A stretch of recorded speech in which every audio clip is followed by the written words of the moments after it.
당신은 너무 좋은 사람입니다. 진짜 그래요, 여러분. 때로 자기가 너무 좋은 사람인 줄 모르고 살아가는 사람이 너무 많습니다. 여러분이 얼마나 좋은 사람인지 아십니까? 자기 자신에게 있어서 정말 향기 나는 그런 분들인 줄 모르고 살아가는 사람이 너무 많아요. 여러분 정말 좋은 사람이에요. 한 사람 한 사람 이렇게 보면 그렇게 강한 목석 같은 그런 남편이라 할지라도 속에는 울음이 있고 정이 있고요, 인간미가 넘치는 분들이에요. 너무 좋은 분들이에요. 여러분이 또 얼마나 아름다운 분들인지 아십니까? 정말 아름다운 분이에요. 그저 매력이 철철 넘치시는 분, 매력 덩어리인 줄 아십니까? 진짜 매력 덩어리신 분들이에요. 여러분들이 얼마나 많은 장점이 있는 줄 아십니까? 대단한 장점들이 다 있는 분들이에요. 내가 내 자신이 좋은 사람인지 장점이 많은 건지 몰라서 그렇지. 여러분이 지금 누군가의 힘이 되어주고 등불이 되어주는 것, 그런 분들이잖아요. 생각해 보세요. 내가 아닌 타인에게 그 무엇이 되어주고 있는 분들이 다 여기 계신 분들이에요. 때로는 아내가 되어주고, 때로는 남편이 되어주고, 때로는 부모가 되어주고, 자식이 되어주고, 목자가 되어주고, 직분자가 되어주고. 이거요, 아무나 할 수는 있어도 되어주는 자는 많지 않아요. 그런데 여러분이 다 되어주고 있잖아요. 되어주고 있는 거예요. 그건 누구나 할 수 있는 일 같지만 되어주는 자는 그렇게 많지 않은데 여러분 지금 다 되어주고 있습니다. 그래서 여러분들은 정말 고귀하고 보석처럼 빛나는 분들입니다. 값진 분들입니다. 그래서 우리 하나님께서 그 값진 여러분들을 감정해 봤대요. 보석집에 가면 감정을 잘 하잖아요. 감정해 보니까 우리 하나님이 저와 여러분을 어떻게 감정하셨는지, 그 감정의 결과는 두구두구두구두구 하면서 감정 결과가 나온다. 천하보다도 귀한 감정가가 나왔습니다. 여러분, 경매가 얼마 전에 있었는데 이 세상에서 가장 값진 경매다 하고 나온 것들, 유럽에서 요즘 경매가 굉장히 경매 사이트가 활성화되고 있대요. 몇 천억 된 작품도 나오고, 모나리자, 나폴레옹이 썼던 머리에 썼던 그 금 낙엽 같은 거 하나, 그런 것들이 8억 와우 하지만 여러분, 이 우주 만물 이거 다 주어도 바꿀 수 없는 경매 가격이 나왔는데 누구냐? 여러분들입니다. 믿으시면 아멘 하십시다. 이 가치 있는 그런 자들입니다. 그래서 우리가 이 가치 있고 복된 삶, 정말 보석, 그 가치 있는 삶을 살아야 되는데 그렇게 살지 못하는 것이 너무나 안타깝다. 11월 달력 딱 마지막 주일인데 12월 달 한 장 달력을 딱 바라보면서 그거 봐라, 또 마지막이네, 그거 봐라, 이 한 장밖에 안 남았네 하고 달력만 늘 쳐다보지 마시고 정녕 우리가 바라봐야 될 것이 뭔가, 달력 한 장에 내 인생을 걸지 말고 우리가 정말 바라봐야 될 것이 있다. 나는 지금 무엇을 바라보고 살아가는가? 달력을 바라보고 살아가는가? 나는 도대체 무슨 것을 어떻게 바라보고 살아가는가? 여러분, 그 바라봄을 통하여 여러분의 보석 같은 그 인생, 가치 있는 인생을 회복하는 오늘 이 시간이 되기를 주님의 이름으로 간절히 축원드립니다. 한번 자세히 보셔요. 솔직히 우리가 쭉 돌아보면 내가 계속 바라봤던 그 삶을 내가 살아왔어. 안 그렇습니까, 여러분? 바라본 그 사람 바라봤다면 그 사람처럼 내가 살아온 거예요. 그 바라봤던 그 사건, 그걸만 계속 바라봤다면 나는 그렇게 살아온 겁니다. 그 바라봤던 것이 내 삶의 열매입니다. 그래서 그 열매를 아름답게, 고귀하게, 멋있게 주님이 기뻐하는 그 아름다운 열매가 나타나야 될 텐데 나는 도대체 무엇을 바라보며 지금 여기까지 왔는가, 여기까지 살아왔는가? 바라보는 것 중요합니다. 정말 소중해요. 어느 건강회사 광고 문구에 이런 광고가 나왔습니다. 우리 회사 제품은 해발 600m 이상의 고지에서 캔 약초로 고집합니다. 그 이유는 고지대 약초가 효능이 더 월등하기 때문입니다 하고 광고가 나왔어요. 고지대 600m 이상에서 만든 그런 약초를 재배해서 만든 그러한 약재를 사용하여서 만든 건강식품이라는 것입니다. 여러분, 그래요. 우리나라가 굉장히 많은 자원이 있는데 그 중에서 세계에서 최고 1등 자원이 있어요. 그게 뭔지 아십니까? 초목수, 풀과 나무의 숫자가 전 세계에서 최고 많답니다. 땅덩어리 따지면은 우리나라가 얼마나 남쪽만 이렇게 하면 또 작습니까? 그 중에 70%가 산으로 둘려 있으니 나무 종류가 그렇게 많고 풀 종류가 그렇게 많은데 5천 가지가 넘어가지고 우리나라가 세계에서 제일 많대요. 그거 모르셨지요? 그래서 그 풀 속에 약재들이 엄청 많다는 거예요. 옛날에 몰랐던 거, 옛날에 뭐 만개 뿌리 그거 길거리 깔렸어. 우리 집 앞에도 만개. 근데 그거 먹는 줄 몰라. 그거 다 약재래요. 세상에. 아니, 그런 약재들이 우리 집 앞에 있었는데 그걸 내가 놓쳐. 요즘 그거 귀한 약재로 쓰잖아요. 그래서 우리나라에서 병이 들면 백리 안에서 병을 다 고칠 수 있다. 그런 말이 있대요. 백리 안에 약초들이 하도 많아가지고 다 고칠 수 있다. 그만큼 약초가 많은 나라가 우리나라는. 또 이 산을 바라보면 산이 얼마나 많은지 모릅니다. 저는 월요일 날 좀 작정을 했어요. 제 마음의 힐링과 그리고 육체의 힐링을 위하여서 제 아내하고 월요일 날 일찍 아니면은 그 전날 일찍 저 시골에 있는 목사님들 방문하기도 하고, 지난주에는 보령에 있는 그 목사님 방문을 했어요. 주일날 저녁에 출발을 해요. 월요일날 제가 쉬는 날이니까 그날 하루만큼은 산을 한번 바라봐야지, 들을 한번 바라봐야지, 광을 한번 바라봐야지. 야, 진짜 마음에 힐링되는 것 같더라고요. 차를 타고 쫙 가면서부터 마음속에 막 육체가 치유되는 느낌 받습니다. 전부 다 하니까 막 이 속에서 병들이 막 빠져나가는 것 같아요. 약재 냄새가 막 나요. 우리나라는 무조건 국산 약재가 최고잖아요. 중국산이다 그러면 이거 중국에서 왔네. 왜 그러나? 우리나라 약재가 최고거든요. 사계절이 존재하고 춥기도 덥기도 하고 막 이런 환경 속에서 일어나가지고 약초의 효능이 우리나라가 최고랍니다. 여러분, 그런데 이런 효능이 최고라도 더 좋은 약재가 있대요. 그게 바로 해발 600m 이상에서 재배되고 거기에서 발견된 약재가 최고랍니다. 거기는 더 눈보라가 치고 더 냉혹하잖아요. 그래서 그 회사가 그런 광고를 낸 겁니다. 우리 회사 제품은 바로 이런 곳에서 재배한 약재다. 사랑하는 여러분, 높은 고지, 그리고 높은 고지에는 효능이 있습니다. 높은 꼭대기의 기도는 하나님이 기뻐하셔요. 믿음도 꼭대기로 자꾸 올라가야지. 어떤 사람은 아예 작정했어요. 뒤로 가려고. 뒷걸음치시라고 작정한 분들이, 금년에는 내년에 나는 작정했어. 무슨 작정? 뒤로 가기로 작정했어요. 그런 분들 종종 있어요. 여러분, 신앙에 힘들고 어렵더라도 올라가야 돼요. 올라가야 효능이 있는 겁니다. 가치가 있는 것입니다. 내려가는 생활에 익숙해지지 않기를 주님의 이름으로 축원드립니다. 여러분, 어려워도 힘들어도 신앙생활 자꾸 올라가야 돼요. 저 높은 곳을 향하여 날마다 나아갑니다. 자꾸 올라가야지. 저 낮은 곳을 향하여 날마다 내려갑니다. 여러분, 올라갈 때 잘 올라가야 돼. 목표가 있어야 돼.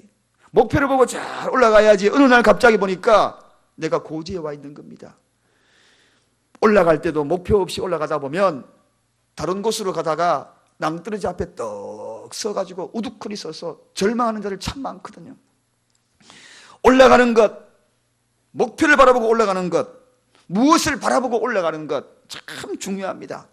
왜냐하면 언젠가 그 바라보고 갔던 그것들이 내 인생에 지대한 영향력을 끼쳤고, 또 내가 누군가를 바라보면서 계속 살아왔던 그 인생이, 그 사람이 어쩌면 내 인생에 지대한 영향을 끼치더라. 여러분에게 질문합니다.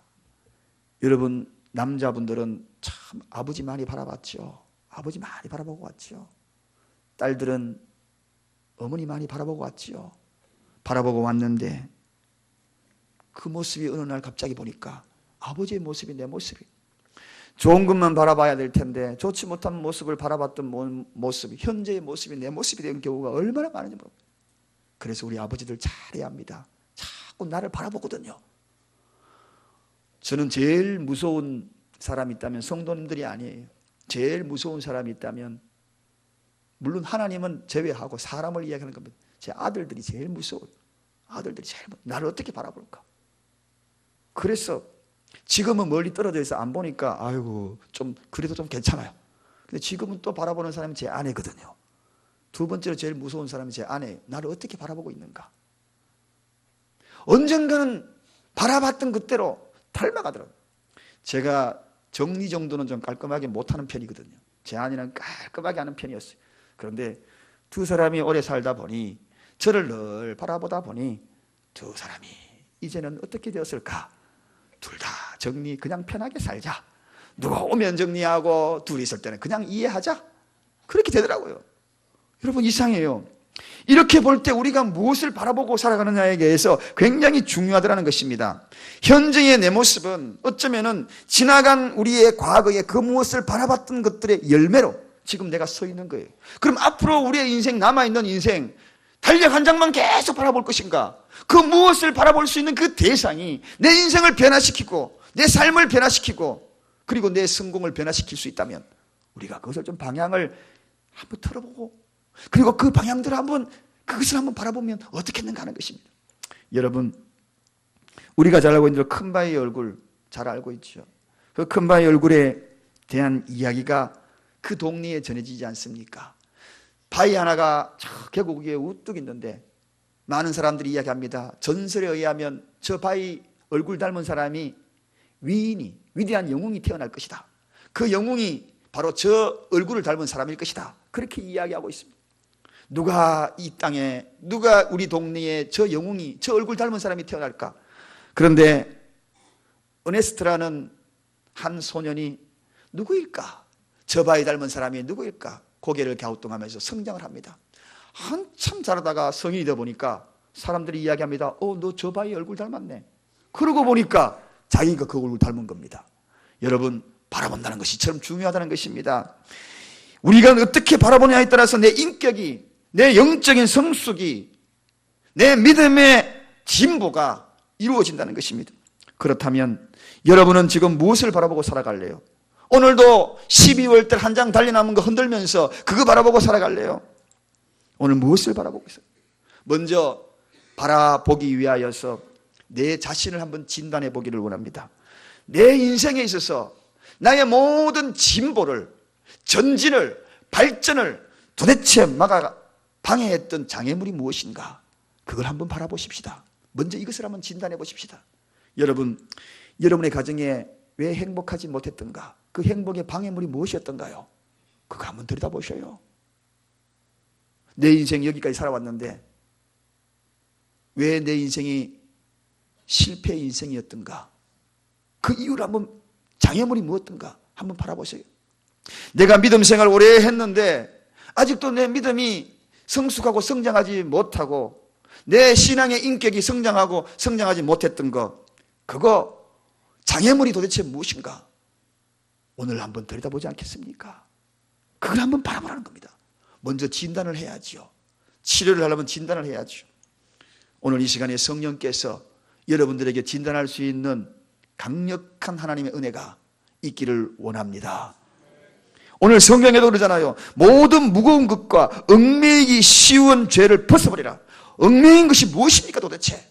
무엇이 여러분의 발목을 잡아서 행복하지 못하게 했습니까? 여러분의 가정을 불행하게 만든 이유가 도대체 무엇입니까? 그 장애물이 무엇입니까? 무거운 것이 무엇이었어요? 내 인생에 무거운 것이 무엇이었습니까?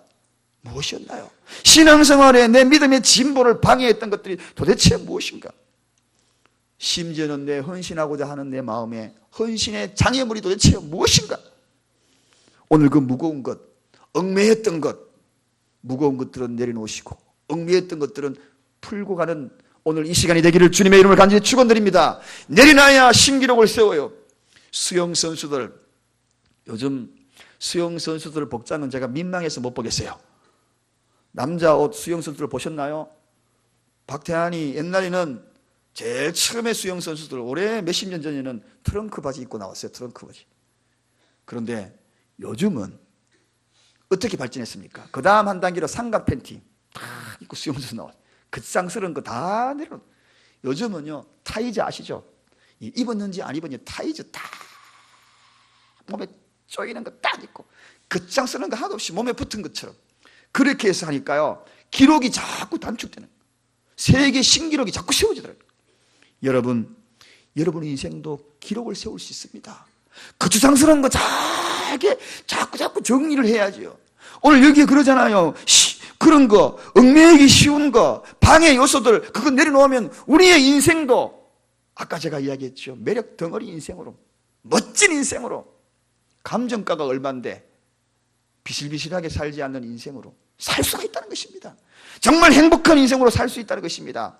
그 요소가 무엇인가? 그 장애물이 무엇인가? 거추장스러운 거, 얽매이기 쉬운 거. 여러분, 믿음의 방해 요소도 마찬가지입니다. 믿음이 성숙하고 성장하지 않는 분들 많이 계시거든요. 10년, 20년, 30년 신앙생활에도 믿음의 성장이 없어. 왜 그럴까요? 거기는 분명히 장애물이 있습니다. 그 장애물을 통과하지 않았어요. 그 뒤에만 웅크리고 있는 거예요. 그리고 그것을 벗어버려라. 그리고 그것을 무거운 것을 내려놔라. 얽매이기 쉬운 걸 다 내려놔라. 사랑하는 여러분, 요즘은 그래요. 직분은 좋아하는데 헌신은 싫어한다.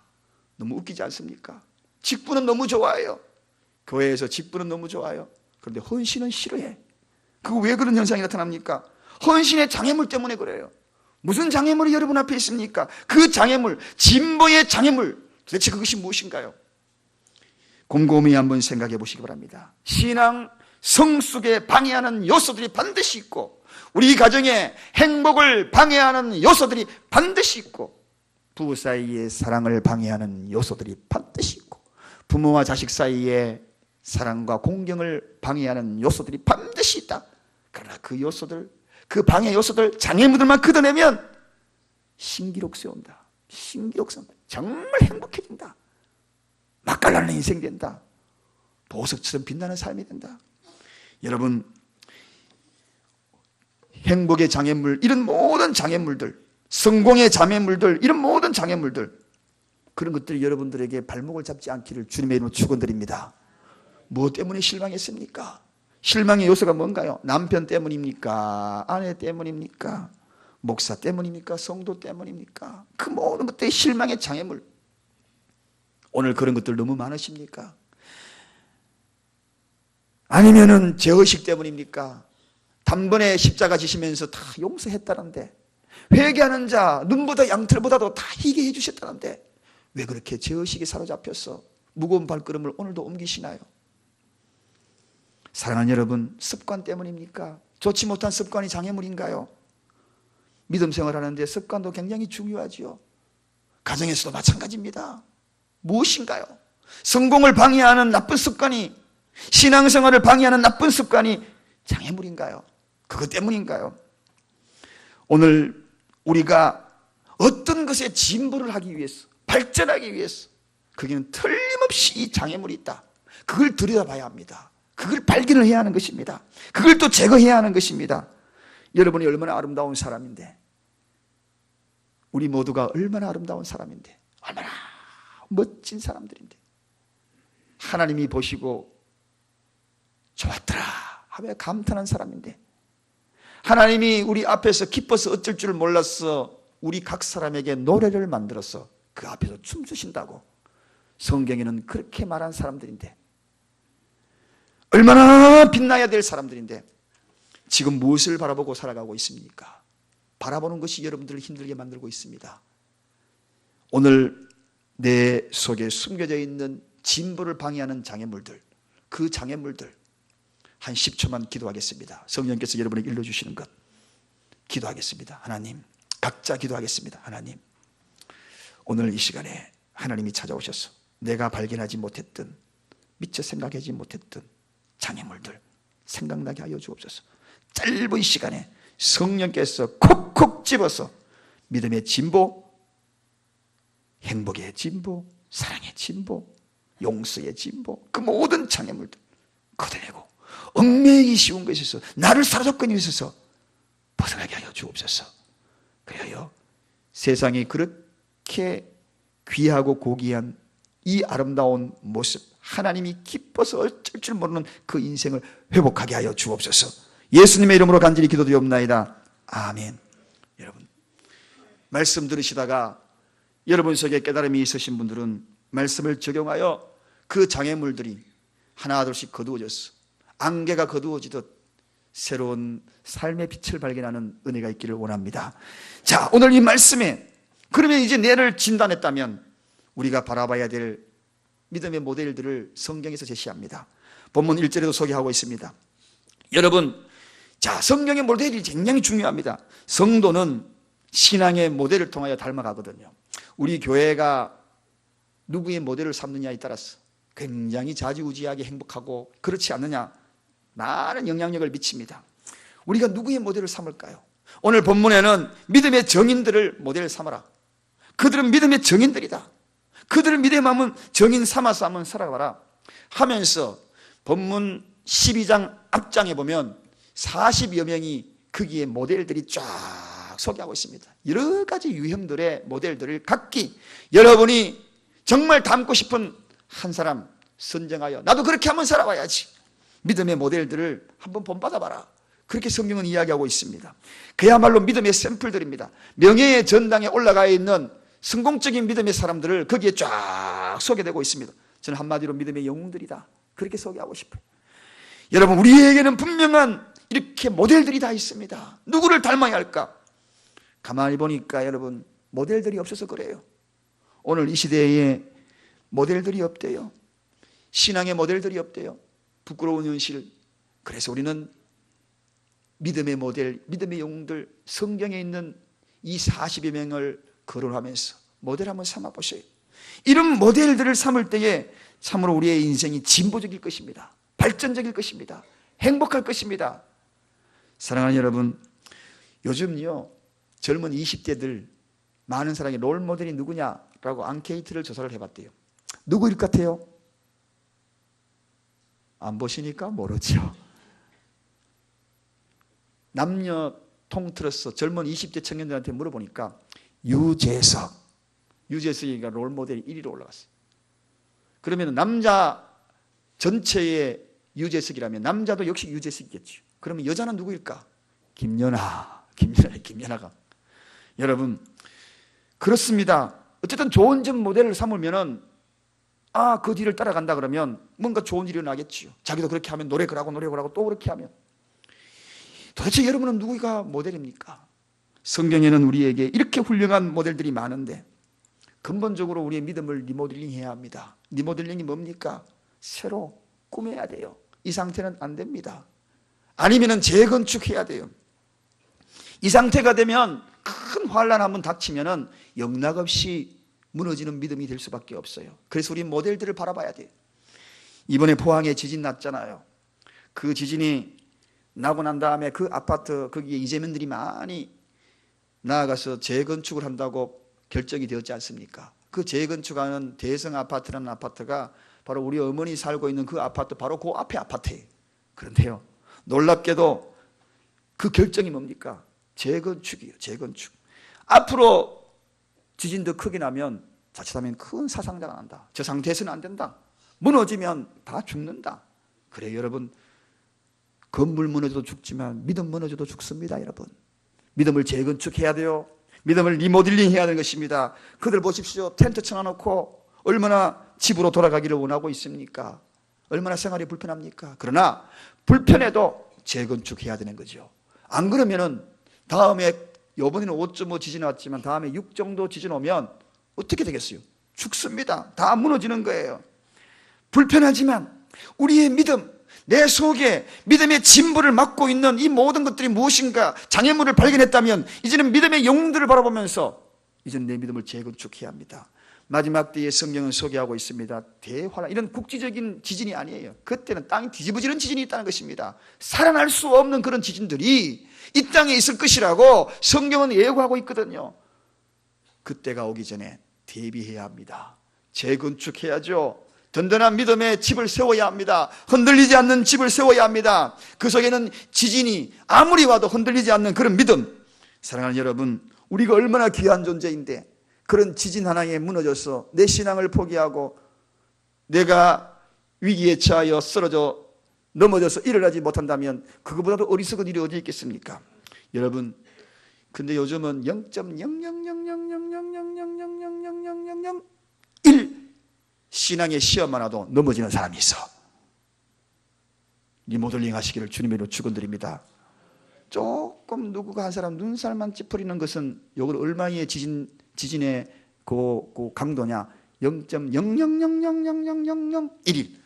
이 정도 강도만 하더라도 믿음이 훌쩍 휙 나죠. 그래가지고 대환란 어떻게 견딜라시나요? 안 돼요. 리모델링 하셔요. 속에 뼈대를 세우든지 아니면 다 헐어버리고 새롭게 재건축을 하든지. 강도 100이 와도 흔들리지 않는 믿음이 되기를 주님의 이름으로 축원드립니다. 그래서 누구를 바라봤는가? 믿음의 영웅들 앞에서 신앙생활을 소개했던 히브리서 11장에 나오는 사람들은 그런 지진 같은 믿음의 흔들림이 와도 끄떡도 안 해. 끄떡도 안 해. 사랑하는 여러분, 우리는 바로 이런 신앙의 모델들을 삼아야 합니다. 그분들을 바라보고 우리가 다시금 내 믿음을 점검해야 될 때가 아닌가.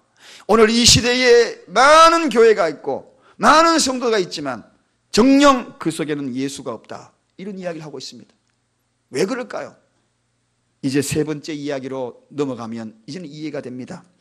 바로 믿음의 주요 온전케 하는 예수를 바라보는 단계로 넘어가야 한다는 것입니다. 이제는 믿음의 영웅들만 바라보는 것이 아니라 한 단계 뛰어넘어서 예수를 바라보자. 우리를 온전케 하는 예수를 바라보자. 사랑하는 여러분, 온전이라는 이 단어는 다른 것이 아니에요. 가치척도입니다. 보석도 다이아몬드도 현미경을 돌아보면 기스가 많이 난 것은요, 그건 가치가 떨어져요.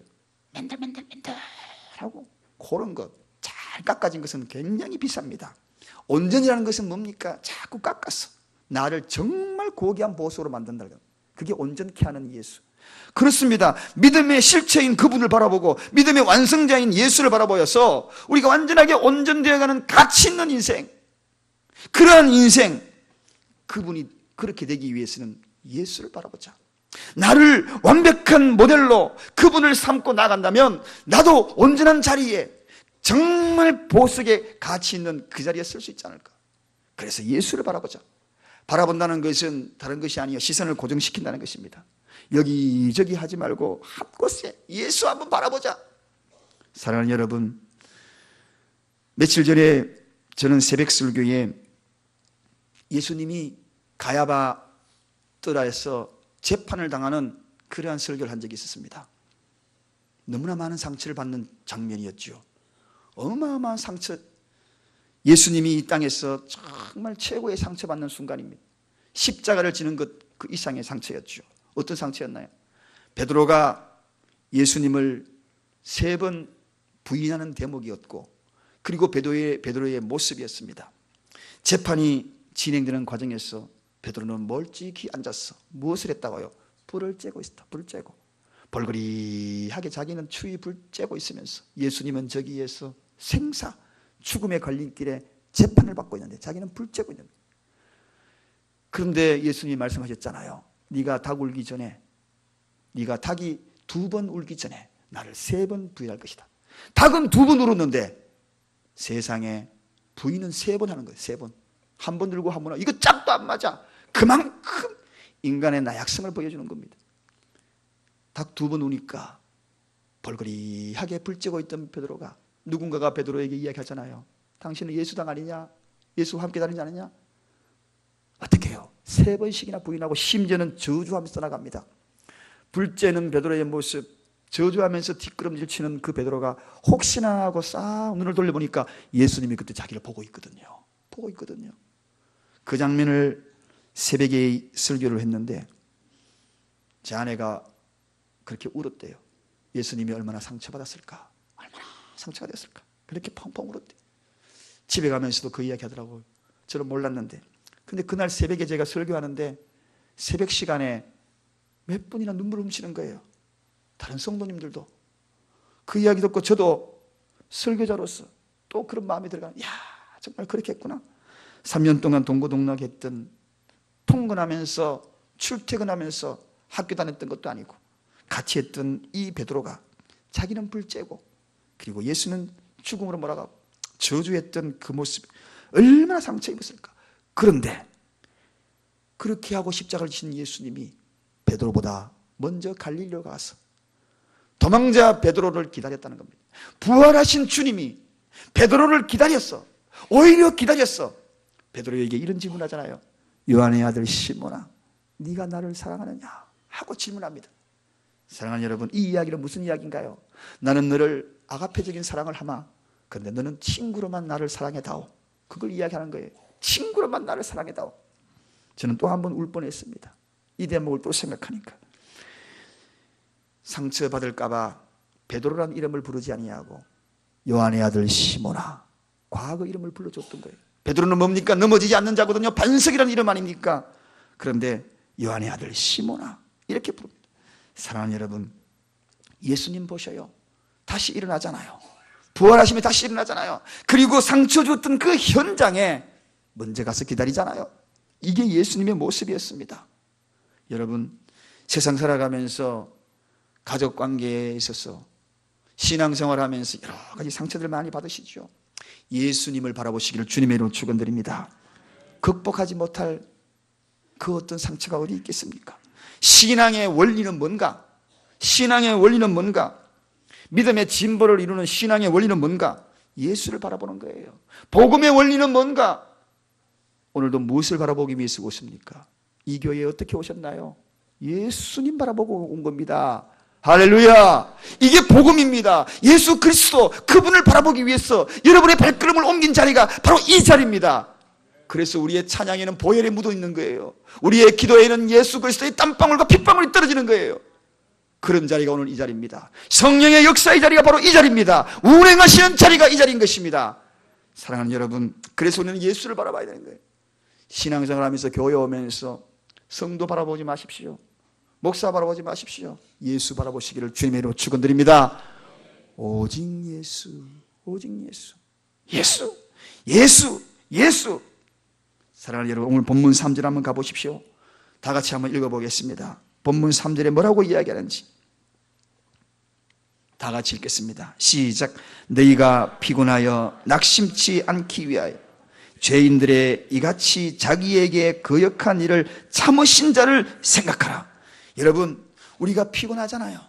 낙심될 때 얼마나 많습니까? 그럴 때에 뭐라고요? 죄인들, 모든 죄인들을 다 거역한 그 죄인들, 그 일들을 다 참으사 품어준 예수를 생각하라. 예수를 생각하라.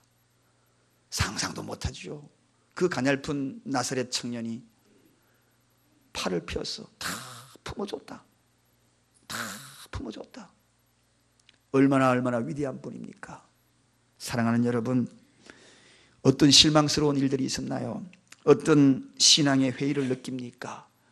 가족에서 어떤 여러 가지 답답한 일들이 있습니까? 그럼에도 불구하고 예수님만 바라봐야 되겠다 하고 몸부림치는 분들 우리 교회도 있습니다. 저는 이분들을 향하여 그분들이 욥이다, 욥이다, 욥이다. 어떤 환경을 바라보지 않고 예수를 바라보자. 저분들이다, 저분들. 나는 저분을 닮고 싶어 하는 성도님들이 우리 교회에 있습니다. 그분들을 진심으로 존경합니다. 그런데 오늘 그분들을 만약에 우리가 모두가 다 실망스러운 일이 생기고 회의적인 일이 생기고 어려운 일이 생기더라도 예수를 바라보면서 나는 가야 되겠다고 몸부림을 치고 나는 다른 사람을 바라보지 않을래. 나는 예수님만 바라볼래. 그렇게 하면서 이겨내는 분들, 그분들에게 진심으로 제가 박수를 보내고 싶습니다. 저만 박수 치는 게 아니에요. 주님 나라에 먼저 간 믿음의 영웅들도 기립하였어. 아니, 주님도 기립하였어. 그분들에게 박수를 보낼 겁니다. 박수를 보낼 겁니다. 손 흔들면서 박수 보낼 거예요. 함성 지르면서 박수를 보낼 겁니다. 여러분, 무엇을 바라보며 사십니까? 무엇을 바라보며 살아갈래요? 무엇을 바라보며 살아왔습니까? 바라보는 것이 내 인생이었어요. 이제는 한 장 남은 달력으로 안타까워하지 마십시다. 아직 우리 인생에 갈 길이 많아요. 갈 길이 많아요. 먼저 나의 진보를 방해하는 요소들이 무엇인지 내 속을 한번 들여다보시기 바랍니다. 믿음의 진보, 행복의 진보, 사랑의 진보, 모든 걸 방해 요소들이 분명히 있다. 그 방해 요소들, 얽매이기 쉬운 것 다 내려놔라. 오늘 주님 말씀하셨어요. 다 내려놔라. 그리고 앞서 갔던 믿음의 영웅들 한번 바라봐라. 그들이 어떻게 갔는가 한번 바라봐라. 그리고 급기야 우리 주님을 한번 바라봐라. 예수, 그분을 바라보며 나아가는 발걸음, 온전케 하는 예수 그리스도를 바라보는 저와 여러분 되시기를 간절히 축원드립니다. 기도하겠습니다. 하나님 감사합니다.